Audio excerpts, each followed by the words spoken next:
understanding of our universe. It's just the breadth of the scientific discoveries it's been able to make.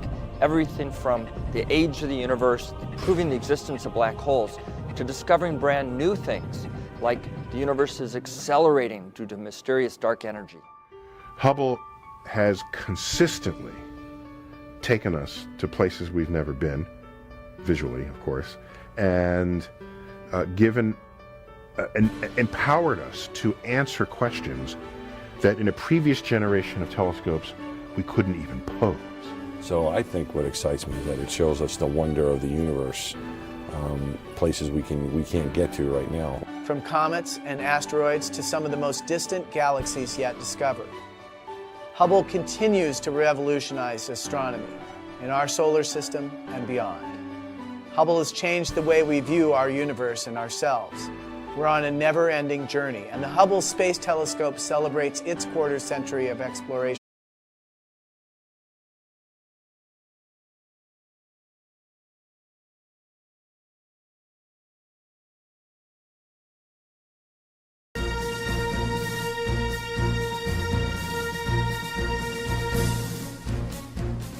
"20 years after launching on a space shuttle and opening its instruments to the farthest reaches of space, NASA's Hubble Space Telescope has become synonymous with exploration, discovery, and even a bit of luck. One of the things that Hubble has done is it really taught us something about our place in the universe and our role within it. We want to know, how did the universe start? How did our galaxy start? How did the Earth start? How did life on Earth start? And we also want to know, how will all of these things end?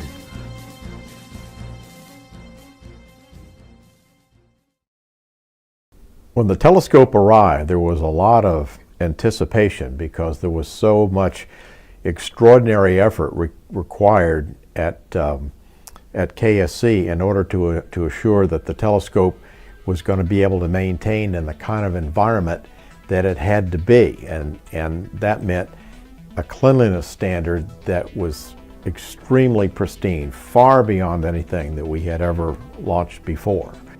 With years of design and construction behind it, the Hubble was sealed inside Discovery for liftoff. The Hubble Space Telescope flew into the national consciousness on April 24, 1990, inside the payload bay of Space Shuttle Discovery.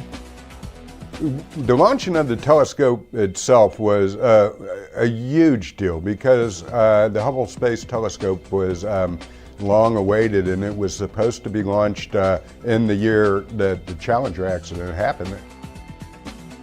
Hubble was different from land-based observatories because it would operate from a point hundreds of miles above the distorting effects of Earth's atmosphere. Though its 94.5-inch mirror is small compared to those built on the ground, the telescope is huge by spacecraft standards. At more than 43 feet long, the telescope took up most of the shuttle's payload bay. But as large as Hubble was, it was sent up with a tiny flaw in its main mirror. It was an imperfection less than the width of a human hair, but it was enough to blur Hubble's images and leave the observatory's potential in doubt. To find out 2 months after launch that it was launched with a misshapen mirror was crushing to NASA. When the telescope had its spherical aberration and needed glasses, we had already built expectations to the point that they were expecting to see these kind of things right away, when in fact, even if the telescope had worked, where it's going to take astronomers a considerable amount of time to get some of that data and then to see what else Hubble was going to find that we didn't know about. The telescope was quite powerful even with the flaw, but NASA knew it would have to fix it. So engineers set out to build Hubble a set of contact lenses. So I think that was probably our biggest challenge, was to try to make people realize that these things were still going to happen. We just needed a little time to fix this problem. Being able to restore the Hubble Space Telescope's observational capabilities was incredibly important to the agency, and they put together a great plan to do it. Astronauts made 5 back-to-back spacewalks during the repair mission, a first. They spent more than 35 hours working on the telescope in the payload bay. The Hubble repair had effects reaching beyond the telescope's health as well. This mission wasn't just about restoring the Hubble Space Telescope. It was about whether NASA had the capability to go off and build the International Space Station. The problem was fixed to the extent that it never occurs to anybody to even think about it anymore, because the results are just so dramatic from the Hubble.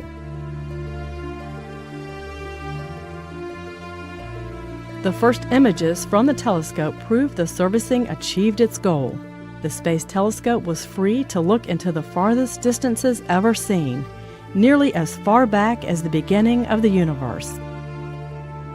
Astronauts made 4 more servicing flights to the Hubble Space Telescope to upgrade its instruments and replace critical components.